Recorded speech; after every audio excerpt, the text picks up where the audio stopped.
네, 정보통신기사 기출문제 보겠습니다.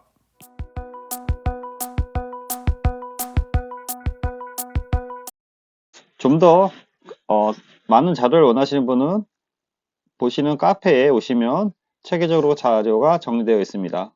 네, 오늘 기본시는 시작하겠습니다. 토큰링, 토큰버스에 대해서 보겠습니다. 토큰링이 어떻게 보면 기본이고요. 토큰링을 이제 좀 더 확대한 거, 논리로 확대한 거, 그걸 이제 토큰버스라고 할 수 있겠습니다. 기출 내용을 보면 근거리 통신망 랜에서 접근 제어 방식, MAC, 미디어 액세스 컨트롤이라고 하죠. 접근 제어 프로토콜 중 패킷 충돌이 발생하지 않는 방식은, 자, 패킷이 충돌이 되지 않는다는 게 핵심이죠. 여기는 CSMA CD는 콜리전 디텍션이잖아요. 이게 콜리전이 있는 거잖아요. 그 알로하 방식과 슬롯 알로하 방식, 어떻게 보면 이게 고전적인 방법인데요. 예전에 알로하 방식은 하와이를 생각해요. 하와이에서 처음에 무선 통신할 때 시작된 1970년대 어떤 그 무선 통신 방식입니다. 그래서 무선 통신에 대한 어떠한 그 충돌이 있을 수 있다고 이해하면 될 것 같고요.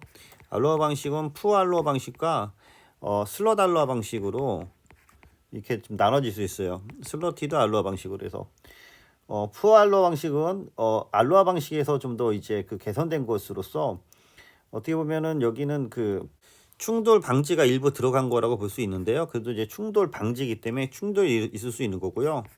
슬롯 알로하는 동기된 어떠한 슬롯에 이제 보내는 건데, 이 슬롯에 대해서도 이제 장애가 날 수 있다. 그래서 장애를 가장 안 나는 방식은 토큰링이다라는 뜻에서 토큰링으로 좀 이해해 주시기 바랍니다.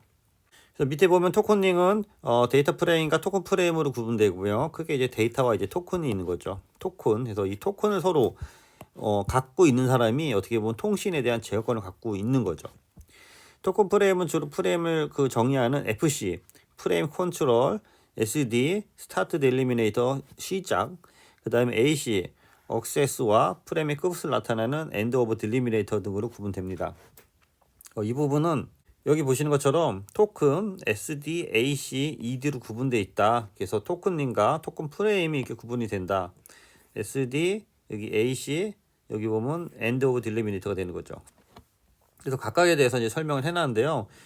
이 토큰은 어떻게 보면 그 예전에 쓰던 기술이고 요즘은 좀 안 쓴다고 보면 되는데, 이 문제가 뭐냐면 시험 문제가 나온다는 게 문제입니다. 그래서 토큰, SD, AC, ED.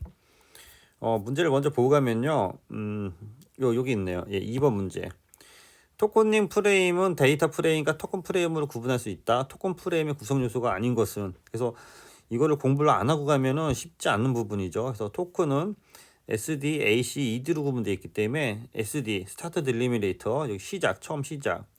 AC, 컨트롤, 억세스 컨트롤에서 접근 제어.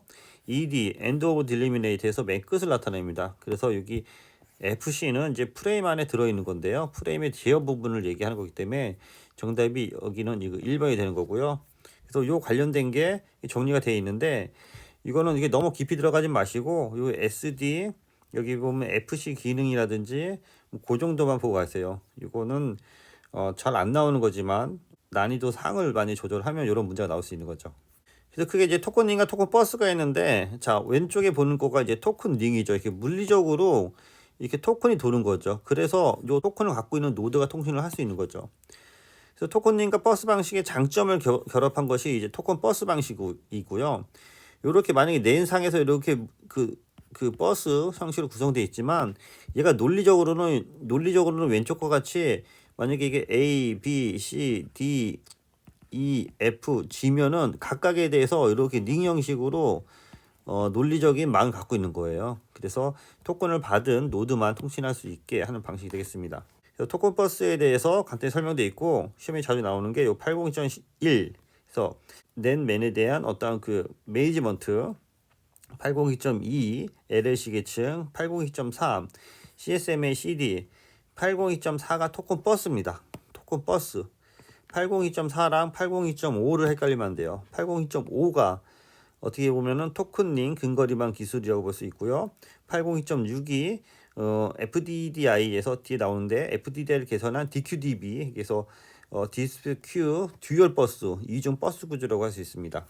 이것도 유사 문제를 보면은 문제를 보고 가시는 게 더 나을 것 같네요. 네, 3번 보면 낸 액세스 제어 방식에서 통신회선에 대한 제어 신호가 논리적으로 형성된 공통성상에서 번호를 할당함에 따라 각 노드를 옮겨가면서 데이터를 전송하는 방식. 자, 이거는 토큰 링은 물리적인 구조예요. 물리적으로 링을 구성되는 거고, 토큰 버스가 논리적으로 구성된 겁니다. 그래서 여기 보면은 논리적으로 형성된 공통선의 번호를 할당한다 해서 토큰 버스로 잡아주셔야 될 것 같아요. 그 다음에 아까 얘기한 거 안시에서 개발한 근거리 통신망 낸에서 802.5 토큰 링에 기초한 광섬유 이 표준 방식을 FDDI라고 합니다. FDDI. 그래서 광에 대한 토큰에 대한 연동. 그래서 다시 앞으로 돌아오면 토큰 링과 이제 토큰 버스에 대해서 얘기하고 있고요. 토큰 링은 1980년대 IBM에서 개발된 거고, 그 우리가 제일 통신에 그 얘기한 알로하는 1970년이에요. 그 다음에 토큰 링은 1980년이고, 그래서 현재는 안 쓰고 있다고 보시면 될 것 같고요. 그 통신의 기본 어떤 개념이 되는 거죠. 그래서 토큰링 네트워크는 우선순위 시스템을 사용하여 데이터의 전송권은 있는 장치를 결정한다. 그래서 토큰이 있는 게 우선순위가 있는 거죠. 그래서 우선순위가 높은 장치는 우선순위가 낮은 장치보다 순위를 지정하고 이를 통해 중요한 데이터에 적시에 전송하도록 보장할 수 있다. 참조하시고요. 예, 문제 몇 개 남은 거 풀고 마무리하겠습니다. 1번 다음 중 근거리 통신망 낸에서 사용되는 채널 할당 방식의 요구 할당 방식에 해당하는 것은 채널의 요구를 할당한다. 그래서 알로하 기본적인 무선 통신에서 시작했다고 했죠. TDM 타임 디비전 방식이고, CSMA CD 콜리전 디텍션에서 여기 유선에서 쓰는 거고, 무선에서는 CSMA CA를 쓰는 거죠. 그래서 여기서 얘기하는 거는 근거리 통신망 낸에서 사용되는 것으로서 어떠한 채널을 할당해서 쓰는 방식. 그래서 이거를 우리가 토큰 버스라고 이해해 주시면 되겠습니다. 2번, 3번, 4번 했고요. 5번 IEEE 802 표준형 공간이 잘못된 것은 802.1 상위 계층 인터페이스, 2 LLC, 3 이더넷, 4 토큰 버스가 되는 거죠. 토큰 버스가 되는 거고요. 토큰 링은 802.5가 되는 거죠. 5에서 4번이랑 5번이랑 헷갈리지 마시고요. 6번 다음 중 고속 낸의 대학 캠퍼스나 공장 같이 한 곳에 모이는 낸들을 연결하는데 주로 사용되는 거. 그래서 여기 보면은 핵심은 고속의 낸입니다. 고속 낸에서 광으로 구성한다 라는 기반으로 해서 낸을 연결하는 데 주로 사용하는 그 과거 기술인데, 이거를 FDDI라고 합니다. FDDI. 그래서 FDDI는 1980년대 이더넷 802.3 기반으로 해서 토큰 링에 이은 고속 근거리망 통신 그 망을 얘기하는 거고요. 이것에 대한 광섬유로 구성된 부분을 FDDI라고 이해하시면 되겠습니다. 네, 이상입니다. 수고했습니다.